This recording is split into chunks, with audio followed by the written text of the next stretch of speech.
Hi అండి. నమస్తే. Welcome to Vishali wonder channel. ఈరోజు నేను రెస్టారెంట్ స్టైల్ లసూని మేతిని ఈజీగా ఇంట్లో టేస్టీగా ఎలా ప్రిపేర్ చేసుకోవాలో చూపించబోతున్నానండి.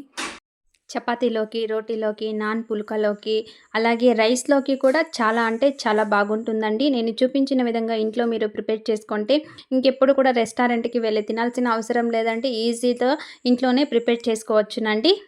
ఓకే ఫ్రెండ్స్, మీరు ఫస్ట్ టైం నా వీడియో చూస్తున్నట్లయితే ఫస్ట్ అయితే సబ్స్క్రైబ్ చేసుకోండి. అలాగే లైక్ చేయండి, షేర్ చేయండి. అలాగే మీ ఫ్రెండ్స్ అండ్ రిలేటివ్స్‌కి షేర్ చేయండి. ఈ లసూని మేతిని ఈజీగా మనం ఇంట్లో ప్రిపేర్ చేసుకోవడం ఎలానో ఈ వీడియోలో నేను చూపించబోతున్నానండి. ఈ రెసిపీ కోసం నేను లేతగా ఉన్న మెంతి కూరను 3 కప్పులు తీసుకుంటున్నానండి. కట్టెలైతే ఒక 3 కట్టెలైతే ఉంటుందండి. ఇలా ఆకులన్నిటిని కూడా సెపరేట్ చేసేసి ఇలా కొద్దిగా సన్నగా కట్ చేసుకుంటున్నానండి. మరీ సన్నగా ఏం అవసరం లేదండి. మీడియంగా ఇలా ఆకులు లేకుండా ఇలా కట్ చేసి పక్కన పెట్టుకోవాలండి. ఇప్పుడు ప్రిపరేషన్ అయితే చూద్దామండి. ముందుగా ఒక పాన్ తీసుకొని ఇందులో 2 టేబుల్ స్పూన్ పల్లీలు వేసుకుంటున్నానండి. పల్లీలను కొద్దిగా దోరగా వేపుకోవాలండి. ఒక 2 సెకండ్స్ పల్లీలు వేగిన తర్వాత 2 టేబుల్ స్పూన్ పుట్నాల పప్పు యాడ్ చేసుకుంటున్నానండి. మీరు ఈ పుట్నాల పప్పు ప్లేస్‌లో శనగపిండిని కూడా 2 టేబుల్ స్పూన్ యాడ్ చేసుకోవచ్చునండి. ఇప్పుడు ఇందులోనే 1 టేబుల్ స్పూన్ నువ్వులు వేసుకుంటున్నానండి. నువ్వులతోనే మనకి ఫ్లేవర్ అయితే చాలా బాగుంటుందండి. 2 టేబుల్ స్పూన్ వేసుకున్న తర్వాత మొత్తాన్ని కూడా మీడియం ఫ్లేమ్‌లో ఉంచి డ్రై రోస్ట్ చేసుకొని పక్కన పెట్టుకోవాలండి. ఇలా చల్లారిన తర్వాత మిక్సీ జార్‌లో వేసి ఫైన్ పౌడర్ లాగా ప్రిపేర్ చేసుకోవాలండి. ఇప్పుడు అదే ప్యాన్‌లోనే 2 టేబుల్ స్పూన్ ఆయిల్ వేసుకుంటున్నానండి. ఆయిల్ కొద్దిగా వేడెక్కిన తర్వాత ఒక 6, 7 వెల్లుల్లిని యాడ్ చేసుకుంటున్నానండి. అలాగే పచ్చిమిర్చి కూడా 3, 4 యాడ్ చేసుకుంటున్నానండి. ఈ లసూని మేతిలో మొత్తం ఫ్లేవర్ అన్నీ కూడా వెల్లుల్లి నుంచి చాలా బాగా ఉంటుందండి. అందుకే వెల్లుల్లి ఎక్కువ పడుతుందండి. అలాగే మనం కట్ చేసుకున్న మెంతి కూరను వేసుకొని మీడియం ఫ్లేమ్‌లో ఉంచి బాగా వేపుకోవాలండి. ఒక 6-7 మినిట్స్ వేపుకుంటే సరిపోతుందండి. అలాగే కొద్దిగా సాల్ట్ కూడా వేసి వేపుకుంటే మనకి తొందరగా వేగిపోతుందండి.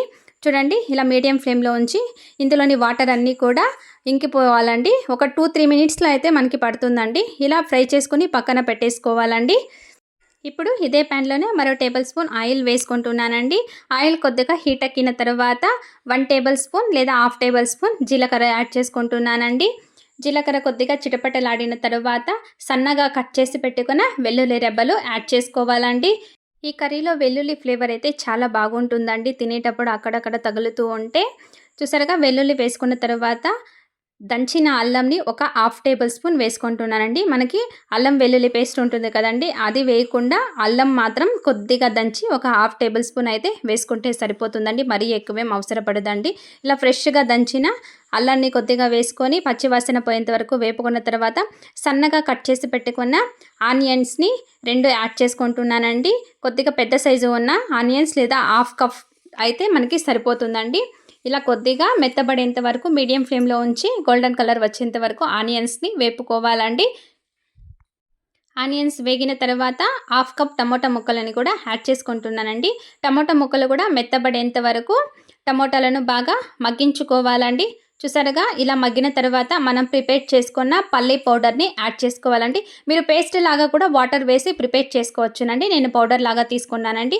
ఈ మిశ్రమాన్ని వేసిన తర్వాత ఇప్పుడు ఇందులోనే చిటికెడు పసుపు కూడా యాడ్ చేసుకుంటున్నానండి.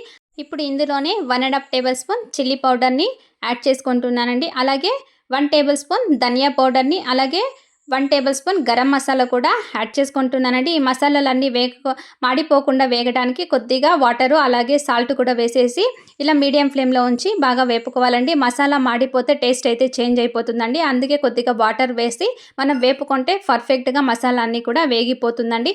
మసాలా ఫ్రై అయిన తర్వాత ఆయిల్ సపరేట్ అవుతుందండి. ఆ స్టేజ్‌లో మన గ్రేవీకి సరిపడా వాటర్‌ని యాడ్ చేసుకోవాలండి. వాటర్ కన్సిస్టెన్సీ అనేది కొద్దిగా లూజ్‌గా ఉండాలండి ఇప్పుడు. ఎందుకంటే మనం ఉడికించుకున్న తర్వాత మనకి థిక్ గ్రేవీ అయితే వచ్చేస్తుందండి. ఇలా 2-3 మినిట్స్ అయితే ఈ గ్రేవీ మొత్తాన్ని కూడా ఉడికించుకోవాలండి. మనం సాల్ట్ ఆల్రెడీ మెంతికూర ఉడికించినప్పుడు కొద్దిగా వేసాం కదండీ! ఇప్పుడు గ్రేవీకి సరిపడా మాత్రమే యాడ్ చేసుకోవాలండి.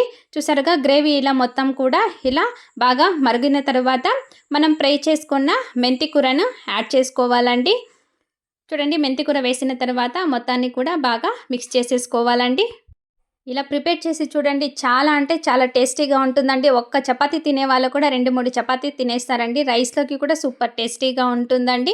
ఇలా మొత్తాన్ని కూడా బాగా మిక్స్ చేసుకొని ఒక 2, 3 మినిట్స్ అయితే ఉడికించుకుంటే మనకి సరిపోతుందండి. ఎందుకంటే మనం మెంతి కూడా ఆల్రెడీ ఫ్రై చేసి తీసుకున్నాం కాబట్టి 2, 3 మినిట్స్ తర్వాత ఇంకొక సైడు నేను పోపు పెట్టుకోవడానికి రెడీ చేస్తున్నానండి. 2 టేబుల్ స్పూన్ ఆయిల్ వేసుకుంటున్నానండి. అలాగే పావు టేబుల్ స్పూన్ జీలకర్ర, అలాగే 6, 7 వెల్లుల్లి రెబ్బలను కట్ చేసి వేసుకొని 3 ఎండుమిర్చి కూడా వేసుకుంటున్నానండి. మీరు బటర్ ఉంటే మీ దగ్గర బటర్‌తో పోపు పెట్టుకుంటే కూడా ఇంకా చాలా టేస్టీగా ఉంటుందండి.